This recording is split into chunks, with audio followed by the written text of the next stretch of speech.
Welcome, Modern Talkers. This is Modern Talk, reporting live 15 weeks ago.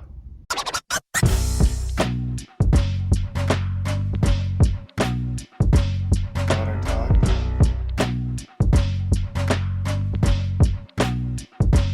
Why?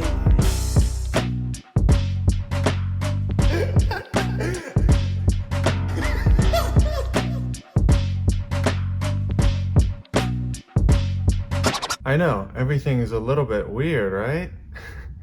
My hair, I guess it's not a reporter's hair, so I probably shouldn't have kind of did that. But that just came to me right now. And I missed you guys. It's been one more day than a week, which is I usually do it every week on the dot.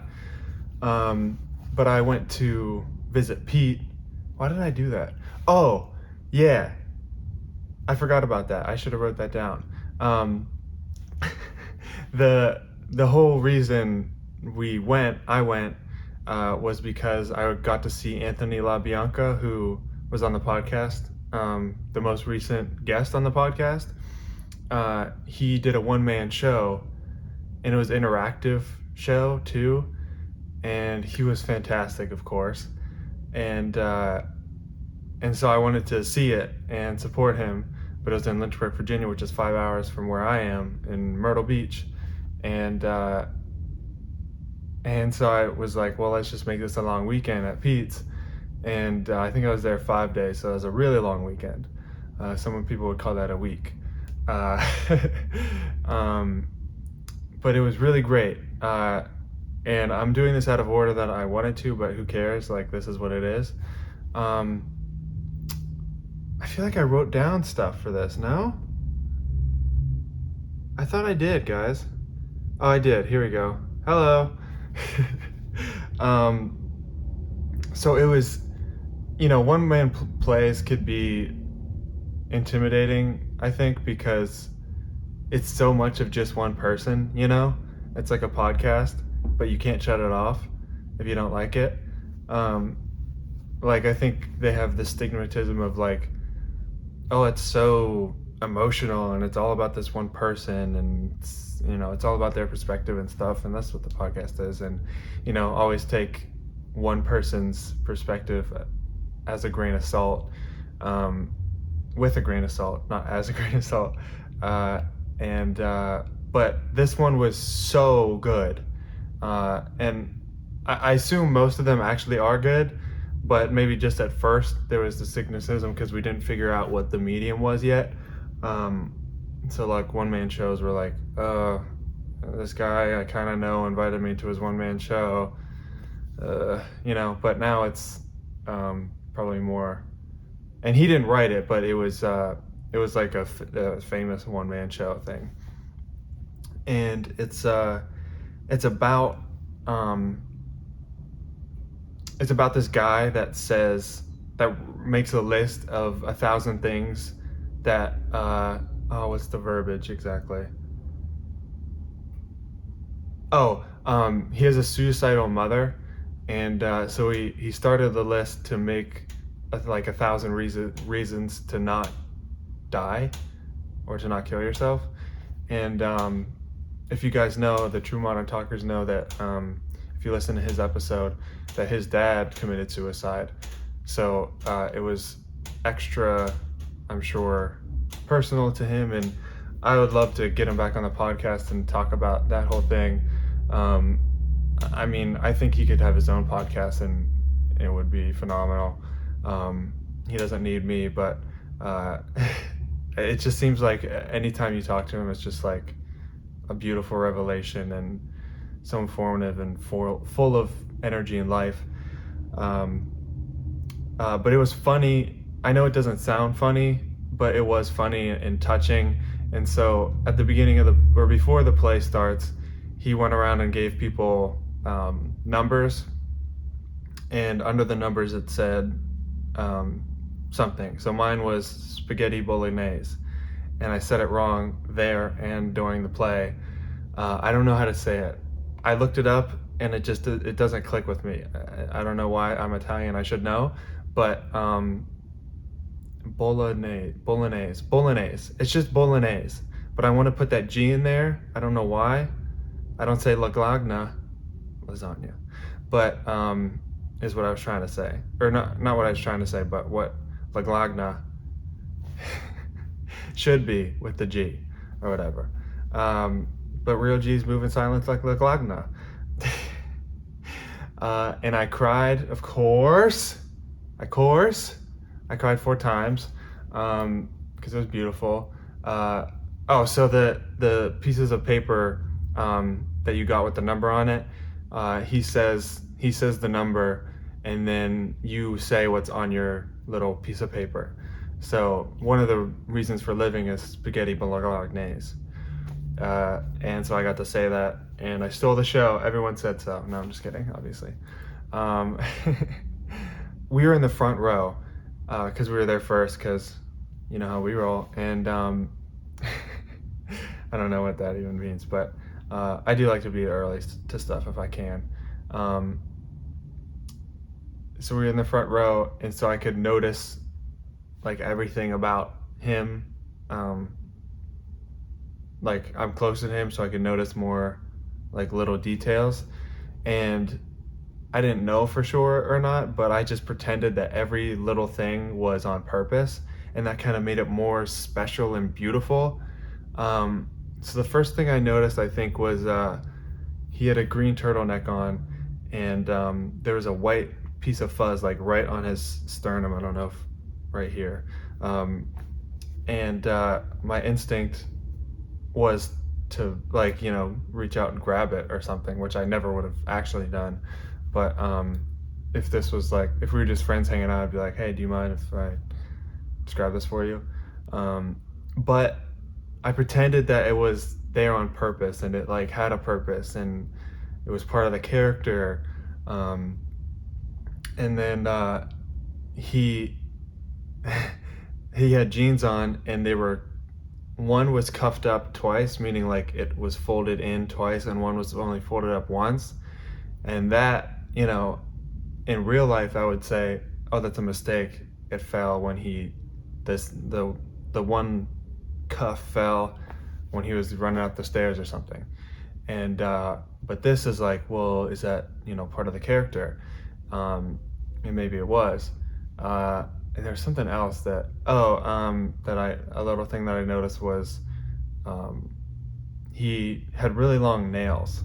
I don't know if that was because he was busy memorizing an hour-long one-man play with a stupid amount of numbers in it, because he would do his lines not regular, like he'd do lines, and then it'd be, after the line, it would be like 276, and then someone would say their thing, and you have to say the right number because the person doesn't know it's their number unless it's the right number at the right time.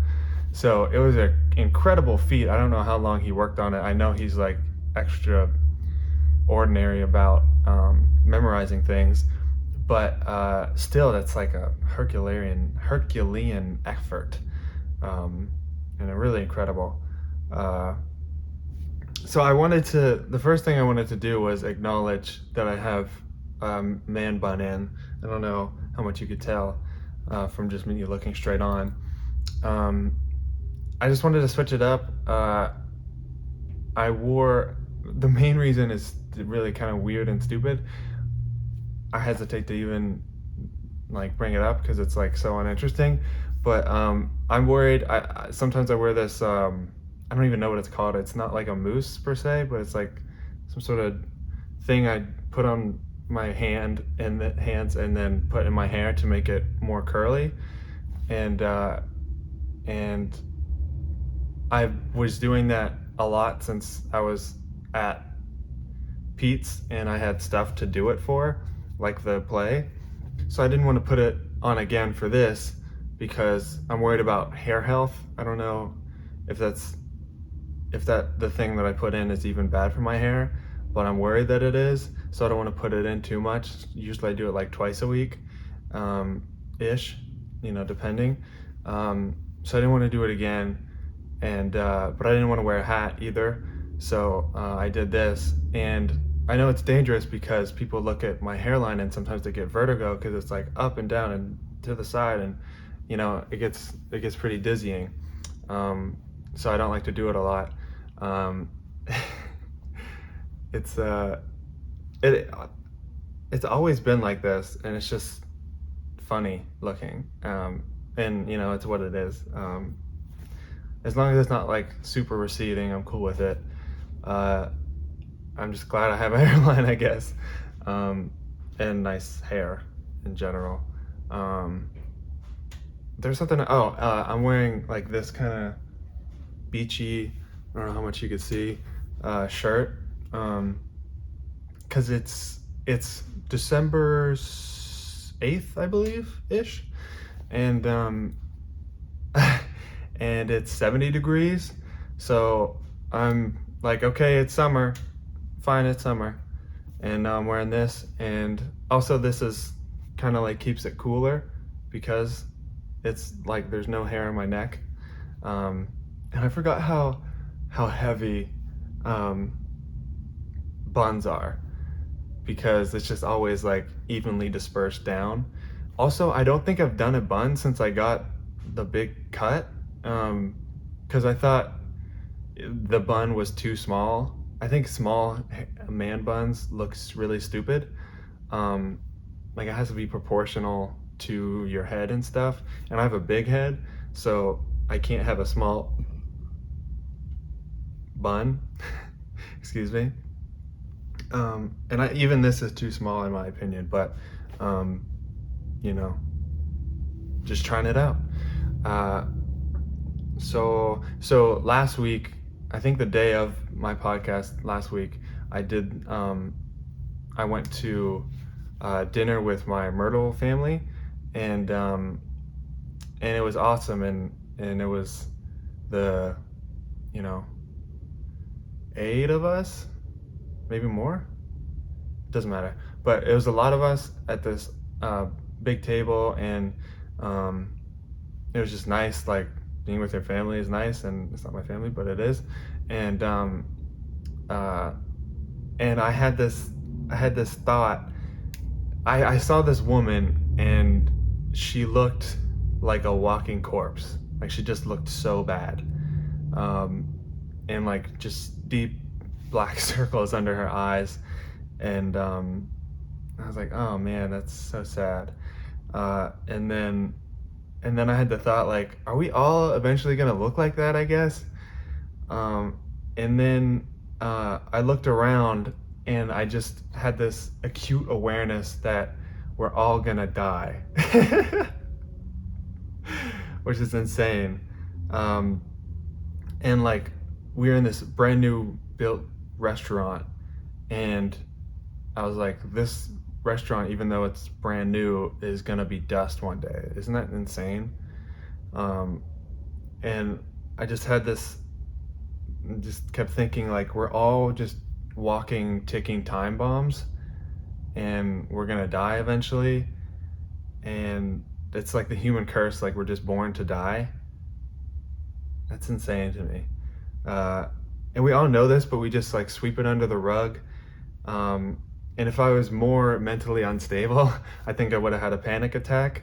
Shout out to my therapist, thank you. But it wasn't like super sad. It was just like, that stinks, because it's not like I was going through it alone, but it's kind of beautiful in a way if you think about it. Like, there's gonna be new people soon, and like, for instance, my sister was pregnant at the time, and then like 2 days ago she had the baby, and even that person is gonna die, which is crazy. But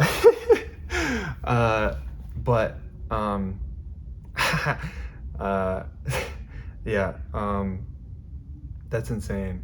But but the beautiful thing is, like, we keep going, and we progress as on the backs of our ancestors, and stuff like that. And I don't even, I my dad was upset that I didn't bring up God recently in one of my things, but I just think that's too, not divisive, I guess divisive, but um, unnecessarily excluding people. Um, and I think it's appropriate to talk about God and that stuff uh, sometimes where its place is and stuff. Um, but I just thought about, like, and we all don't really die because you know afterlife and stuff. But I don't know. I don't feel like I need to push my beliefs about God that much. I don't know. I know that's wrong or whatever, but that's just how I feel about it, I guess. Uh, Something that I was driving. So yesterday was crazy because I have this engagement, and by engagement I don't know why I said it like that, but I have this live show that I help with, like behind the scenes stuff, that I get paid for and stuff. The, that obviously I need to be there for because it's live, um, and on Wednesdays at 10 a.m. And Anthony's thing was at 7 p.m. on Tuesday, so um, I knew it was going to be tough. And he only had two shows, and they were both on Tuesdays at the same time. So I was like, this is going to be tough, but we're going to make it happen. So I woke up at 4 a.m. to get here on time, and I did, thankfully. But what did I bring that up for? Oh, so in the beginning of the drive back, it was obviously dark as crap, and it was raining, which is perfect. I love that. Dark and rainy driving is the best. For some reason, when I was driving, I just said like a mantra thing that I said for a while, and then I just, you just stop doing it. You think of other things, and other things take its place, and blah blah blah. But one thing came to me was this too. Like, that's a mantra that helps me, that, like, with quote unquote bad things, it's like, this is it too. This is life. Accept it. I always talk about acceptance, but appreciate it for what it is too, even if it's not stereotypically a great thing.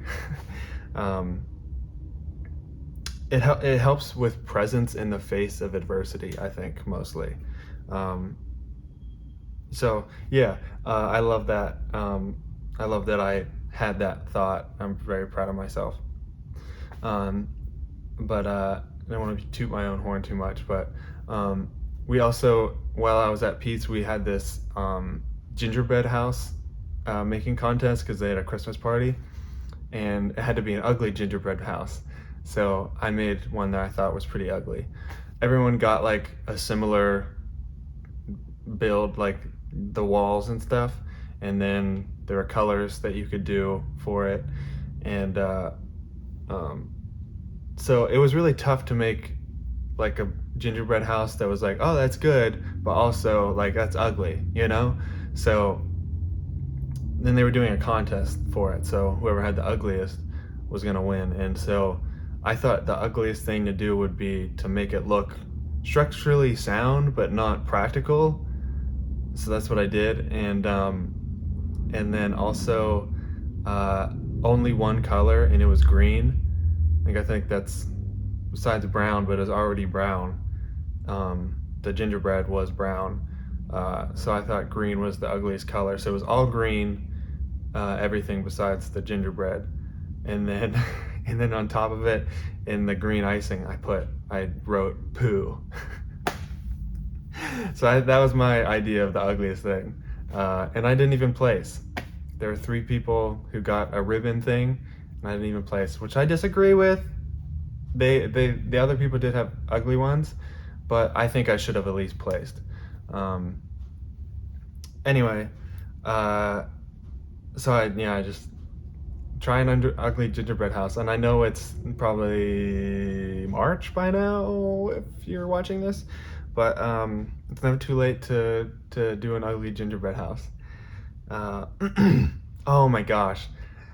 Somehow, uh, the stars lined up that they were doing a Christmas parade in Lynchburg, where we were with Pete, and his church was putting on a parade, and he signed me up for to be in the parade, um, like a half an hour before I got there, and I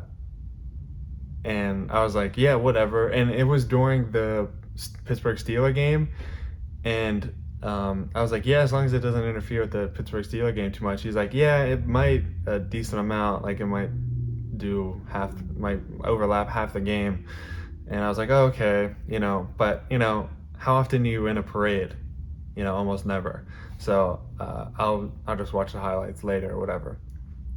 But I ended up being able to watch it on my phone as we were waiting to do the parade. So I got the best of both worlds. And they dressed me up as a gladiator, and the gladiator had a skirt. And when I got there, I was wearing jeans because they didn't tell me anything that I should do or bring. So they gave me the skirt to wear. So I was like, okay. So then I went in the bathroom and put it on, and I looked banging, of course. And and so I just had my undies under my skirt.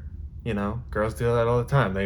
I had boxer briefs or whatever, and yeah, the tight ones. What is that? Boxer briefs, right? No. Yeah, right? Doesn't matter. You know what I mean. And girls have like freaking thongs under there. So, someone trying to break in, bro? All right. Okay, I think I figured it out. No one was breaking in as far as I could tell. So I had my undies on, and girls have on thongs. So I thought that was appropriate. And we're all getting into this van together to go to the parade, where the parade starts. And I never got into a van, I don't think, before with a skirt on. But I was like, okay, guys, be careful. Don't look up my skirt unless you want to. I don't care. And big laugh, and then we got in, and I don't know if anyone stuck a peek. I don't care. Why would I care? It's like basically like short shorts anyway. I can't remember what. I was wearing turtle underwear. They're just like turtles. I call them my Tommy turtles, but so it wasn't like, I don't know. I don't think I would be embarrassed by any of my underwear, but anyway, so we're like halfway there, and we're making jokes about everything, but definitely my skirt. And they're like, oh, don't, if you drop any, because we were handing out candy to the kids as the parade people. And I don't know if you could tell, but this light is flickering like ever so slightly.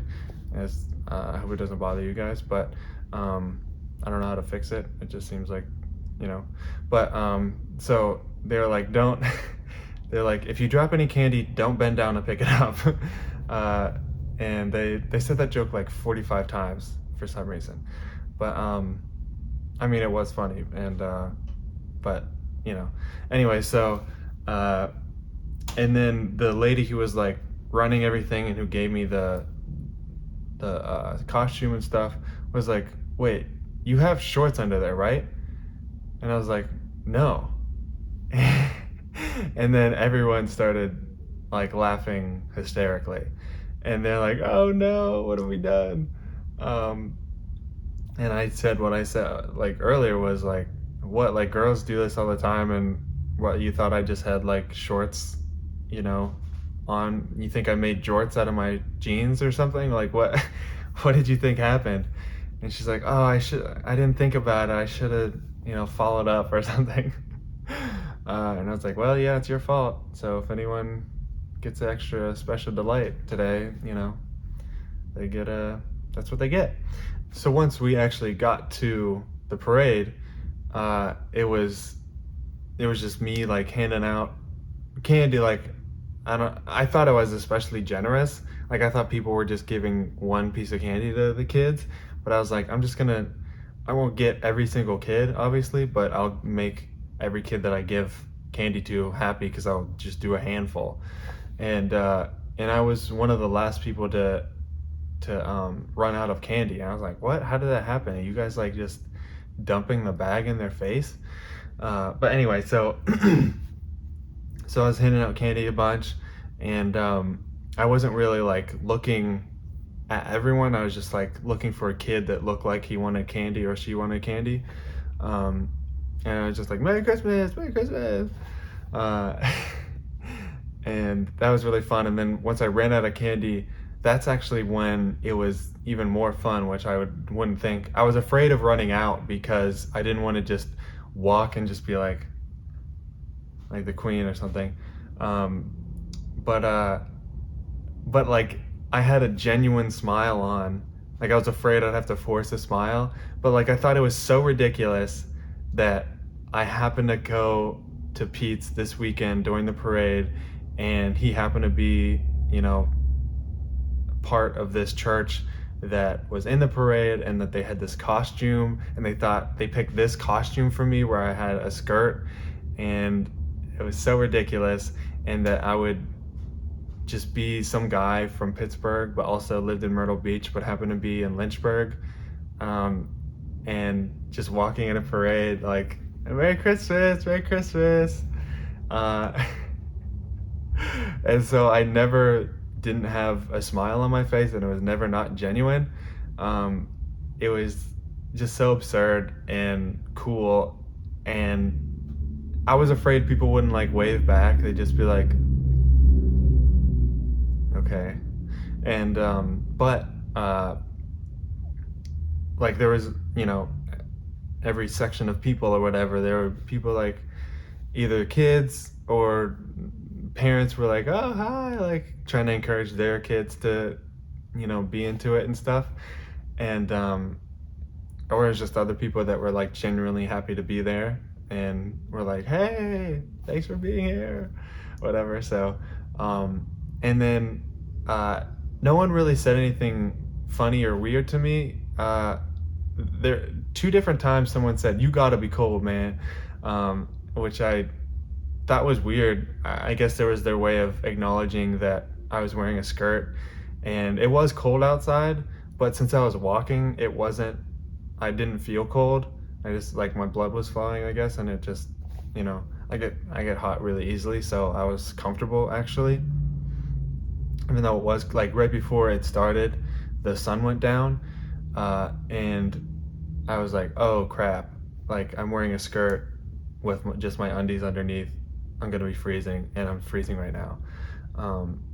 But yeah, so it worked out, and but I did like I now know what it feels like for girls to like get looked at or whatever. Not, I want to be careful here, just that like I would wave to people and smile, and then they would look at me and then look straight down like, what do you why there's other gladiators that wore like pants or something, right? But that's what I said on the way there. I was like, see, it always pays off to stay sexy, because if I didn't stay sexy, then I wouldn't be able to pull off this costume. But so yeah, that was interesting that like people would like look at me and then look down, or they would look down and then like see me waving at them, and they'd be like, huh. So that was exciting. There was one lady that like really gave me a look, like she was like 60 plus, and she was like appalled, but also like I wish I could have like filmed it or something, but like I wanted to fully enjoy. Also, I didn't have any pockets, so I gave I gave my phone to um, Pete's girlfriend so she could hold it for me, and but I didn't even if I had my phone, I probably wouldn't have like been like, hey, look. I think that's so stupid and not in the moment.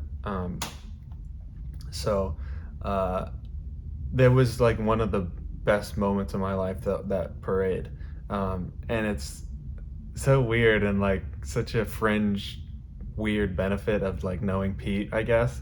um, but anyway, um, I'm paranoid that I'm gonna get shot now because the alarm went off, but um, yeah, that was just like one of the funny cool things that happened. Hey, Hey, I was looking for Chris. I don't know if he's here right now. Okay, I got some stuff for him. I'll leave it out on the bar. Okay, thank you.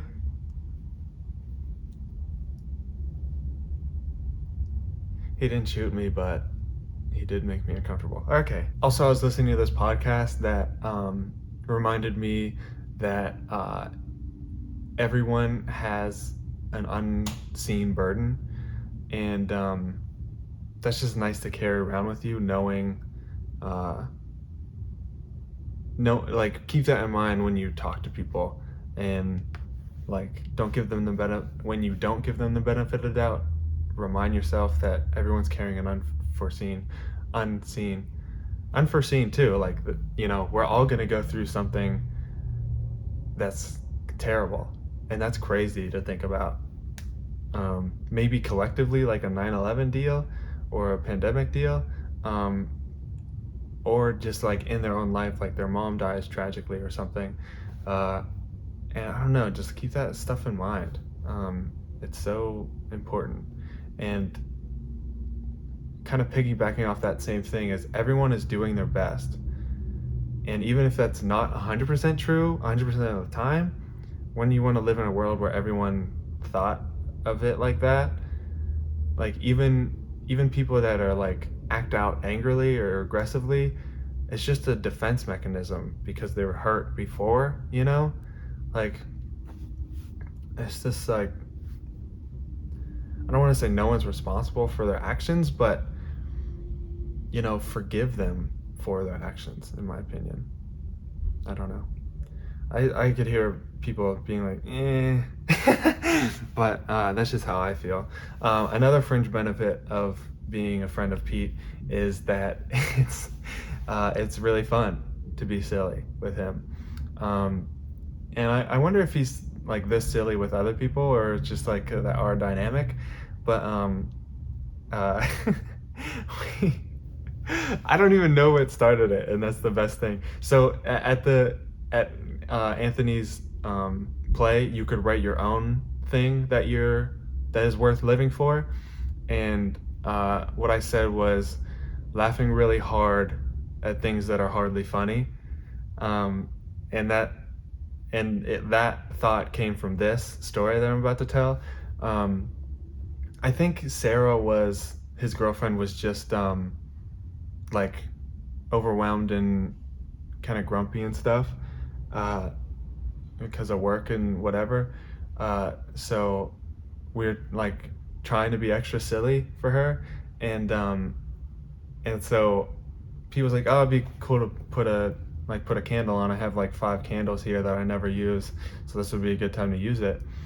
And then we're like, "Oh, this one that smells like this, or the black cherry one, or the tropical one," and then we just like, I think the angle was like we were taking the choosing of it really seriously, but in like a silly way, like realizing it's silly, but like being serious about it in a funny voice, like, that one's not very fall, and it's like fall right now.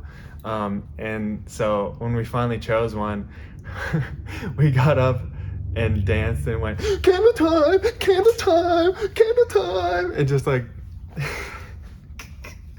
did that like the weirdest, most energetic dance that like wasn't, there wasn't any music, but like wasn't on beat, and just like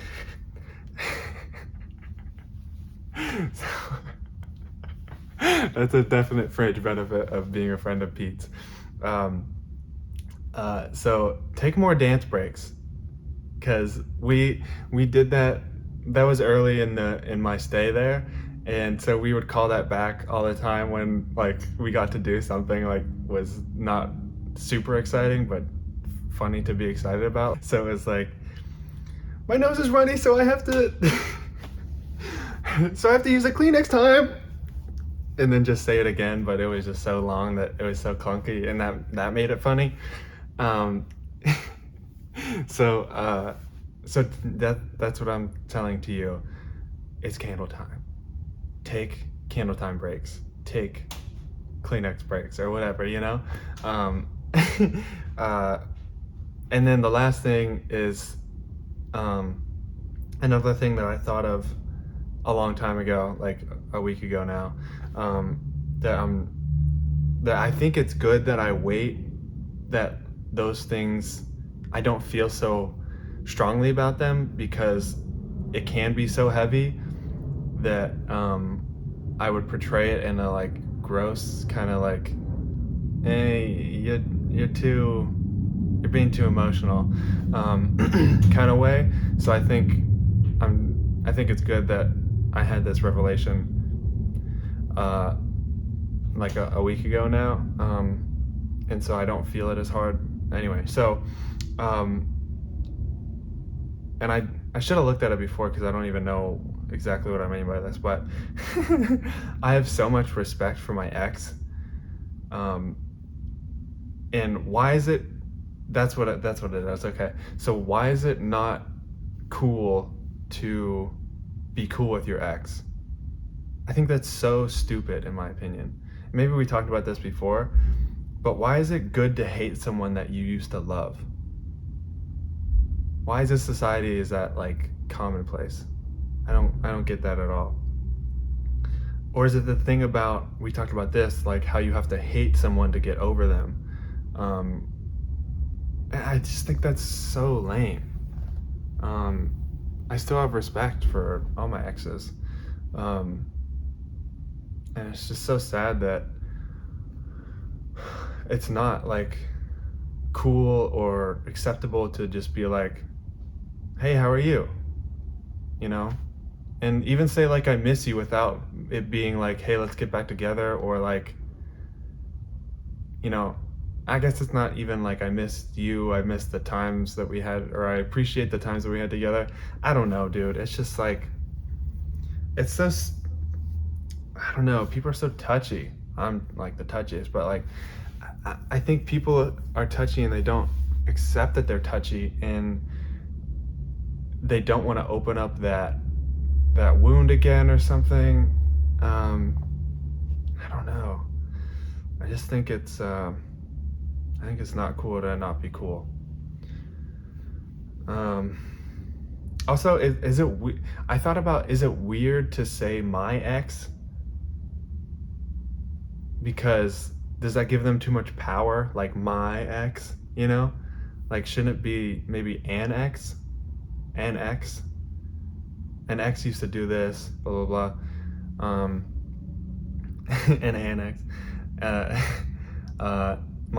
ex. An ex annexed me from being in that relationship. Okay, that's the pun I want to end on. Thank you guys so much for watching. I want to kiss every one of you on the forehead, maybe on the tops of your fingernails. I don't know.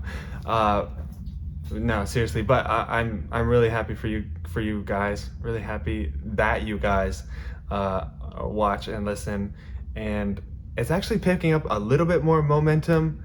I think people are finally like believing that I'm real about this or something, and it's like very minimum momentum, but like it's the momentum that I would want on my first episode, but now it's like, it was In Touch with Tommy 9, the one that I put out most recently.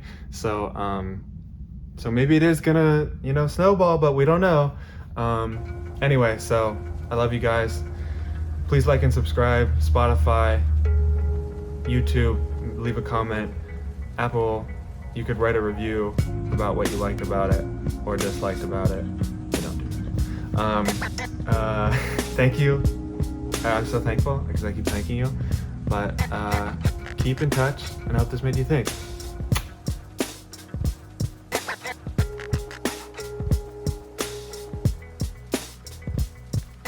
Welcome, Modern Talk. This is Modern Talk. Modern Talk. Modern Talk. Modern Talk. I hope this made you think. Why? How? Why? How?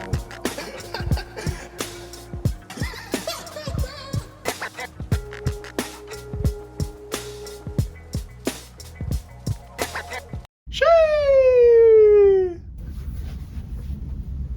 Peekaboo, yoo-hoo, who is it? Don't do that as a thumbnail. Okay.